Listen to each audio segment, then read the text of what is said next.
পৃথিবীর মানুষ, তোমরা তোমাদের রবকে ভয় করো, তোমরা তোমাদের রবকে ভয় করো। ইন্না জালজালাতাস সাআতি শাইউন আযীম, নিশ্চয় কিয়ামত এক প্রকম্পমান, প্রচন্ড বেগে পৃথিবী কেঁপে তছনছ হয়ে যাবে, সেই দিন কিয়ামত অনুষ্ঠিত হবে। ইয়াওমা তারাউনাহা তাযহালু কুল্লু মুরদিআতিন আম্মা আরদাত, এতটাই ভীতিকর পরিবেশ হবে, ভয়ঙ্কর পরিবেশ হবে। তাযহালু কুল্লু মুরদিআতিন আম্মা আরদাত, প্রত্যেক দুধ দানকারিণী মা দুধের বাচ্চার কথা ভুলে যাবে। স্তন্য দানকারিণী মা, যেই মা বাচ্চাকে দুধ পান করায়, যেই মায়ের ছোট বাচ্চা আছে, দুধের বাচ্চা আছে, বাচ্চাকে দুধ পান করাচ্ছে, এই বাচ্চার কথা ভুলে যাবে। কোন মুফাসসির বলছেন বাচ্চাকে দুধ পান করাবে, দুধ পান করা অবস্থায় বাচ্চা দুধের কোল থেকে খুলে পড়ে যাবে, অথচ মা টের পাবে না, বুঝতে পারবে না তার বাচ্চার কি হালত। মানে কিয়ামতের বিষয়টা এতই জটিল, এতই কঠিন। অতদাও কুল্লু যাতি হামলিন হামলাহা, প্রত্যেক গর্ভবতী মা তার গর্ভপাত করে ফেলবে। কিয়ামতের অবস্থা দেখে, কিয়ামতের প্রচন্ড কম্পনে, প্রচন্ড আওয়াজে, বিকট আওয়াজে, কম্পনে, যাদের যে সকল মায়ের গর্ভে বাচ্চা ছিল, বাচ্চা প্রসব হয়ে যাবে, অথচ টের পাবে না, বুঝতে পারবে না তার বাচ্চা হয়ে গেছে। একজন মুসলিম হোক আর অমুসলিম হোক, যে কোনো মহিলাকে যদি জিজ্ঞাসা করা হয় তার পৃথিবীতে সবচেয়ে কষ্টকর মুহূর্ত, বেদনার স্মৃতি কি, প্রত্যেকটা মহিলাই স্বীকার করবে বাচ্চা প্রসবের বেদনার চেয়ে কষ্টের স্মৃতি নারী জীবনে আর নেই। আলহামদুলিল্লাহ, এখন চিকিৎসা বিজ্ঞান অনেক আধুনিক, অনেক এগিয়েছে, যার কারণে এখন সন্তান প্রসব করতে গিয়ে মৃত্যুর হার একেবারে কমে এসেছে। চিকিৎসা বিজ্ঞানের প্রযুক্তির বদৌলতে। এটা যদি একটু আগে ২-৪-৫০ বছর আগে আমরা ইতিহাসগুলো খুঁজি, মুরব্বীদের কাছে যদি আমরা আগের ইতিহাসগুলো শুনি, দেখেন কত মা বাচ্চা প্রসব করতে গিয়ে জীবন দিয়ে দিয়েছেন, বাচ্চা প্রসব করতে গিয়ে মারা গেছেন। সম্মানিত উপস্থিতি, অথচ আল্লাহ রাব্বুল আলামিন বলছেন অতদাও কুল্লু যাতি হামলিন হামলাহা, প্রত্যেক গর্ভবতী মা তার গর্ভপাত করে ফেলবে। ওয়াতারান নাস সুকারা, পৃথিবীর মানুষকে দেখবে মাতাল সদৃশ, প্রত্যেকটা মানুষ মাতলামি করবে, মাতাল হয়ে গেছে মনে হবে দেখে, স্থির থাকতে পারবে না। ওমা হুম বিসুকারা, অথচ কেউ মদ পান করেনি, তারা মাতলামি করছে, স্থির নেই বিচারের মাঠে কিয়ামতের দিন। এর অর্থ এটা নয় যে তারা মদ পান করে এসেছে তাই মাতলামি করছে, জি না।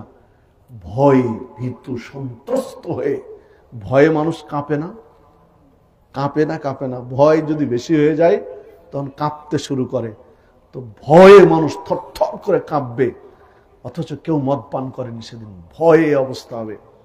ওয়ালাকিন্না আযাবাল্লাহি শাদীদ, আল্লাহ রাব্বুল আলামিন বলছেন আল্লাহর আযাব এর চেয়ে অনেক অনেক অনেক কঠিন।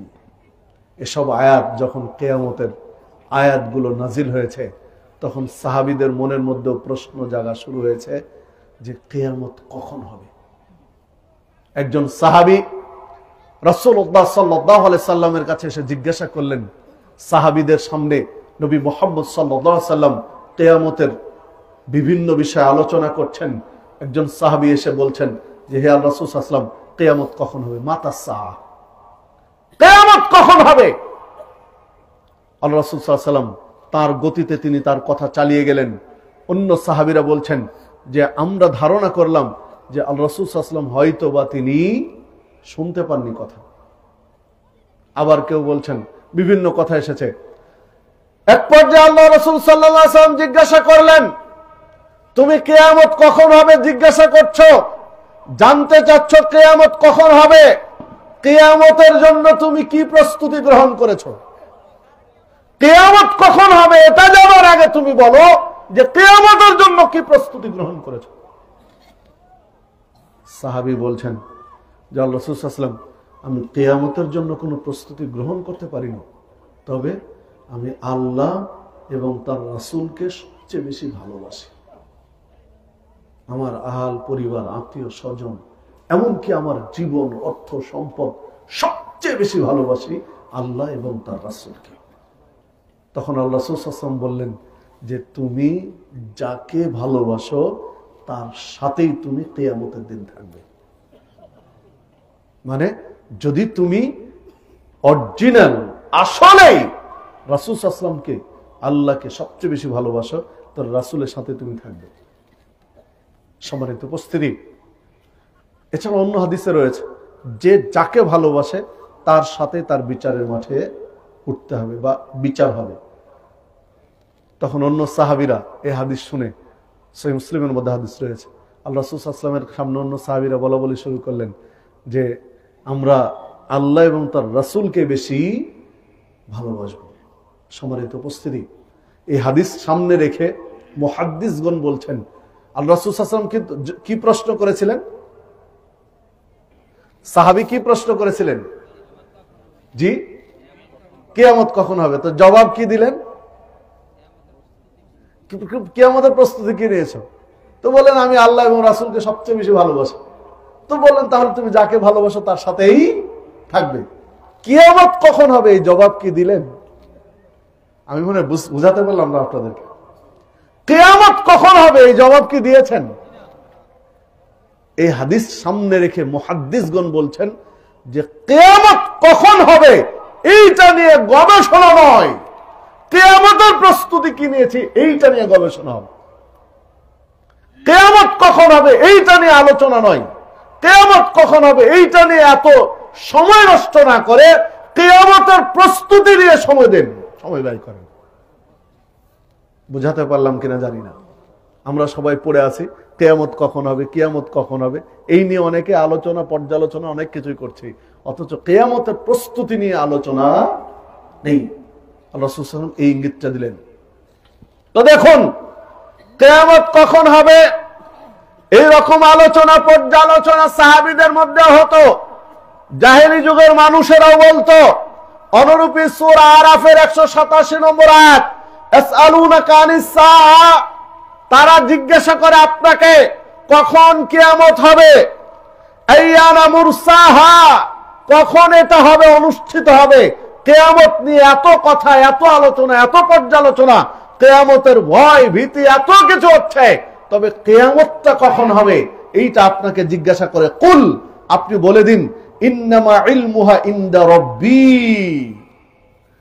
এই জ্ঞান, কিয়ামতের জ্ঞান একমাত্র আমার রবের কাছে, আর কারো কাছে নেই। কে বললেন? আল্লাহ রাব্বুল আলামিন বললেন। আল্লাহ রাব্বুল আলামিন বলে দিলেন যে কিয়ামতের জ্ঞান তার কাছে, অন্য কারো কাছে নেই। এটা নবীকে দিয়ে বলিয়ে দিলেন। অনুরূপী দেখুন সূরা আহজাব 63 নম্বর আয়াত, ইয়াসআলুকান নাস আনিস সাআ, পৃথিবীর মানুষ আপনাকে জিজ্ঞাসা করে কিয়ামত কখন হবে। কুল, আপনি বলুন, ইন্নামা ইলমুহা ইনদাল্লাহ, এই কিয়ামতের জ্ঞান একমাত্র আল্লাহর কাছে, আর কেউ জানে না। ওয়ামা ইউদরিকা লাআল্লাস সাআ তাকুনু করিবা, তারা আপনার কাছে এটা জানতে চায়, এটা জেনে কি হবে, বরং কিয়ামত খুব নিকটে। শুধু এতটুকু আল্লাহ বললেন যে কিয়ামত খুব নিকটে। অনুরূপী দেখুন আল্লাহ রাব্বুল আলামিন সূরা লুকমানের মধ্যে বলেছেন 34 নম্বর আয়াত, ইন্নাল্লাহা ইনদাহু ইলমুস সাআ, কিয়ামতের জ্ঞান, কিয়ামত কখন হবে এই জ্ঞান কেবল আল্লাহর নিকটে রয়েছে। সূরা নাজিয়াত 42 এবং 42 থেকে 44 নম্বর আয়াত, ইয়াসআলুনাকা আনিস সাআ আইয়ানা মুরসাহা, তারা আপনাকে জিজ্ঞাসা করে যে কিয়ামত কখন অনুষ্ঠিত হবে। ফিমা আনতা মিন যিকরিহা ইলা রাব্বিকা মুনতাহাহা, তো এই বিষয়ে আল্লাহ রাব্বুল আলামিনের কাছে জ্ঞান, আর কারো কাছে নেই।